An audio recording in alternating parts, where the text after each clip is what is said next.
Hey there Retro, I'm the guy from 3003 Studios, and I'm here to get you back into shape by the request of ShadowZP8, Lucario X, and Shimoda Brian. Well, that's cool, I guess.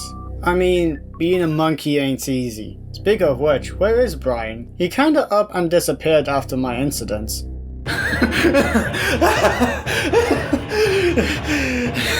Monkeys, gorillas, despair. He went out. Anyways, to get you back into shape, I'm gonna have to get you to review a couple of games. Really? Just review games? How is that gonna help? You'll find out soon enough. Is it a Mario game? Please say you have a Mario game. Unfortunately no, they're still mysteriously vanishing from existence. It's this game. Huh. Metroid. Didn't think you played that game. But I still don't... Look, just trust me on this. Anyways, good luck with the review.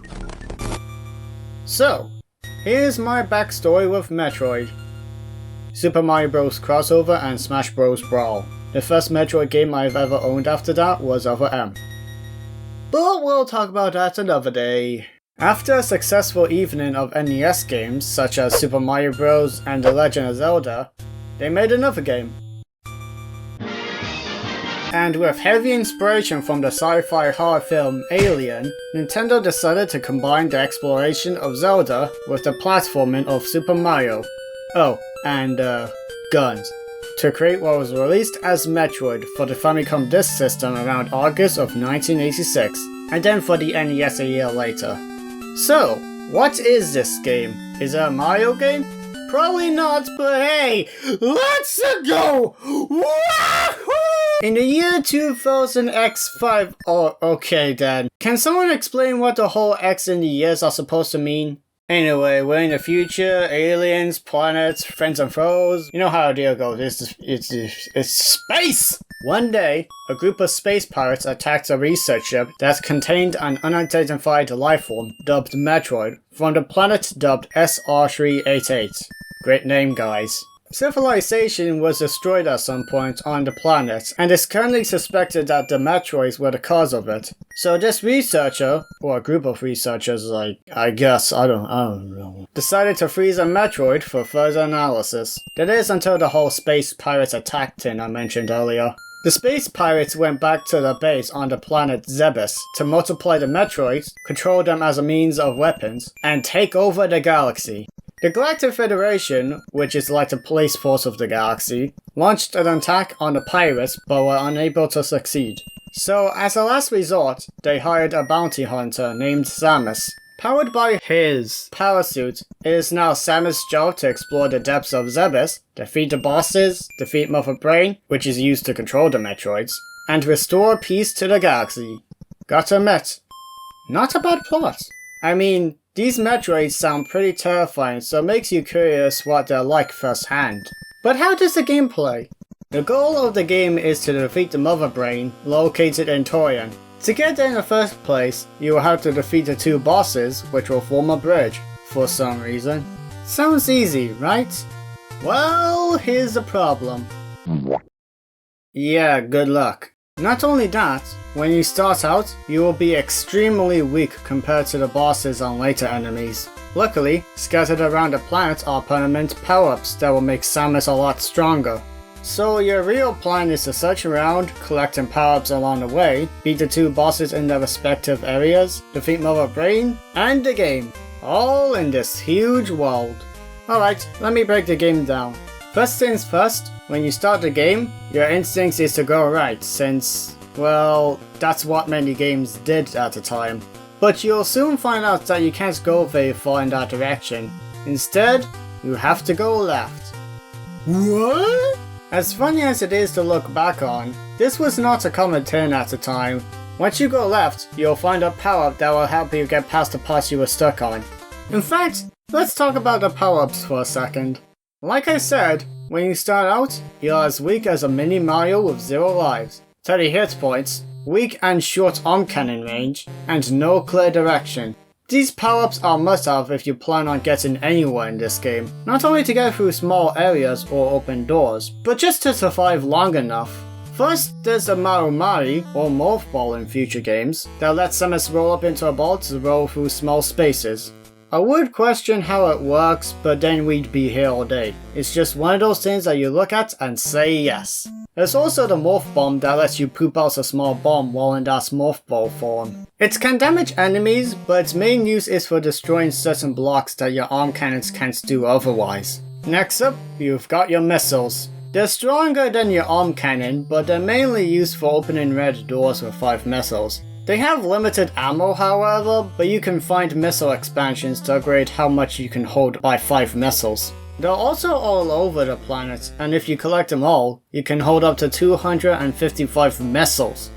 Wow!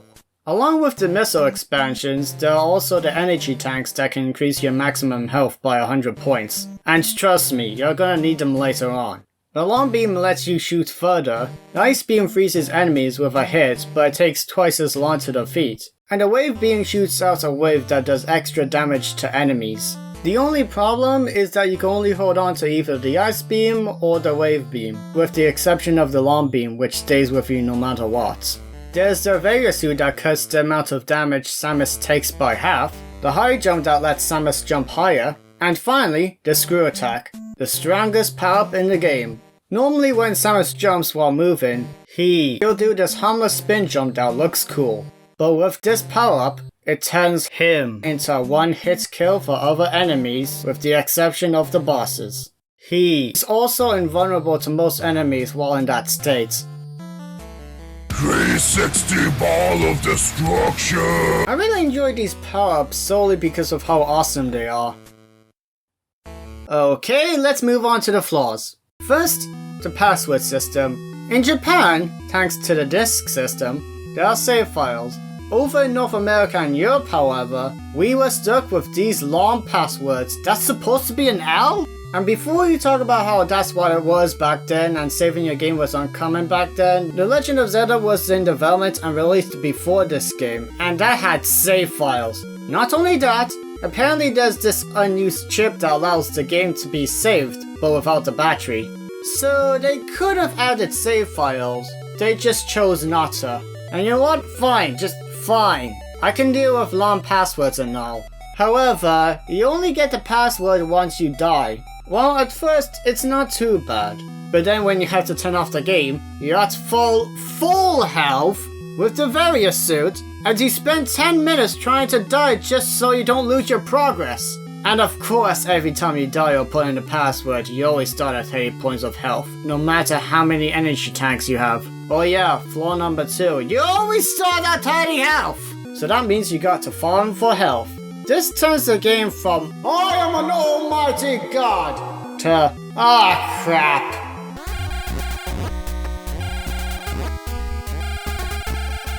You see how not fun this is? And don't try to play the game at 30 health. You won't get very far. And number 3. This game is very big. I'll give them that. The size of this game was actually nearly impossible. However, perhaps the game is too big. Where the heck am I and where do I go? Doesn't help that everything looks the same. And when I go like that, it's time to bring out the map. Look online, or Nintendo Power, and you'll find plenty of maps with locations on where everything is. This is a must-have because otherwise you'll be having a hard time knowing if you're progressing or not. These 3 issues are what keeps the game from being good. However, if this one thing this game does nail, it's the atmosphere. Rather than catchy beats, the game goes for an eerie feeling which I think suits the game a lot better.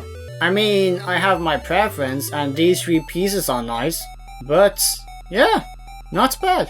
Oh, and the graphics look fine, but again everything looks the same most of the time. Anyway, the bosses. There's the first one, Kraid, who shoots spikes at you, and the second one, Ridley, who shoots fireball at you. Plain and simple. However, this is where the ice beam comes in. You need to freeze the projectiles so they won't respawn till they unfreeze, and only then can you get clear shots with some missiles, cause otherwise they'll get blocked. And here's another tip, go for Ridley first, then Kraid. While his stage and the one before that, Norfair, are very hard, You can get a lot of useful upgrades there, while Chrysler has nothing but missiles expansions and energy tanks. Not to mention release projectiles are a lot easier to freeze than crates. And after you beat them both, a bridge forms that'll lead you to Toyon, where you finally meet the Metroids. And it's at this point where you soon realize how much of a threat they really are. They latch on to Samus and drain his health away faster than your brain can handle. Crap! If one or more latches onto you, just drop a couple bombs and hopefully you'll be fine. They're invulnerable to pretty much any attacks except for the Ice Beam, which is reason number 2 to stick with it. After that, you're free to kill them with 5 missiles. Toyon itself is a pretty short area and not much of a challenge. But then after you destroy those regenerating walls, you finally meet the Mother Brain herself. Himself. It says mother, so I'm gonna assume it's a girl. All you have to do is to chuck some missiles on her till she's destroyed. The only problem is that these annoying Rentains keeps coming from everywhere, and if you land over here, you can kiss your sweet victory goodbye. All while Mother Brain just sits there and does nothing. Just like my mom.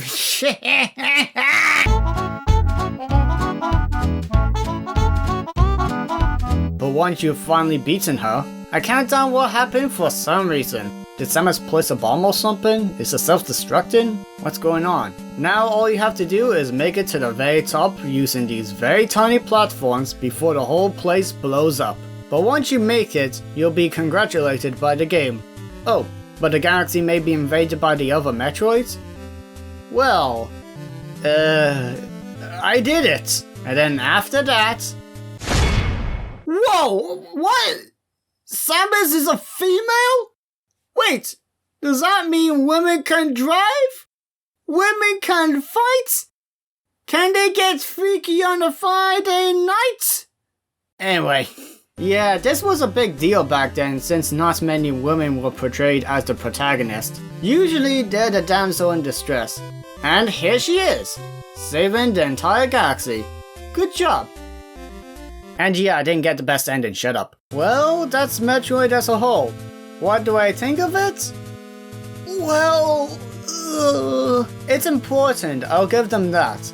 While not the first to have big open worlds to explore or permanent power-ups that lasted throughout the whole game, since Zelda kinda did that first, but it was the first game to successfully give the game a feeling that you're alone, and players are female all at once. However, there are a bit more flaws than good things about the game. Always starting at 30 health points, very weak at the start, and no idea where to go unless you have a map. So do I recommend you play this? Well, only if you're really good, so casual players beware. It takes a skilled player to enjoy this. If you want the best experience, then I suggest the remake Metroid Zero Mission on the Game Boy Advance. Along with a lot of life improvements and a sort of linear goal to reach, making it the best Metroid game to start with, it also adds something extra once you reach the end. The only problem is that the original cards are way too pricey, and the only re-release of this is on the Wii U's Virtual Console. So if you still have that lying around like me, pick it up. Hey hey hey hey hey hey hey hey hey hey hey hey. Thanks for watching this video. I had a lot of fun making it, and I hoped you had a lot of fun watching it, because, you know, it's fun to watch videos. And by the way, before any of you ask, yes, I'm doing the whole Metroid trilogy, so there we go. I'm pretty sure it's not going to be that much of a secret. Well, it probably could be, but, you know. Anyway, if you liked the video, please like, comment, subscribe to my channel. Don't forget to follow me on Twitter and Instagram, as I'm gonna try and be a little bit more active there, but I don't know. I don't know. I'm a very old man, and I just don't like to get all of these social medias on my phone. And don't forget to support me on Patreon, because, you know, you just know. Bye.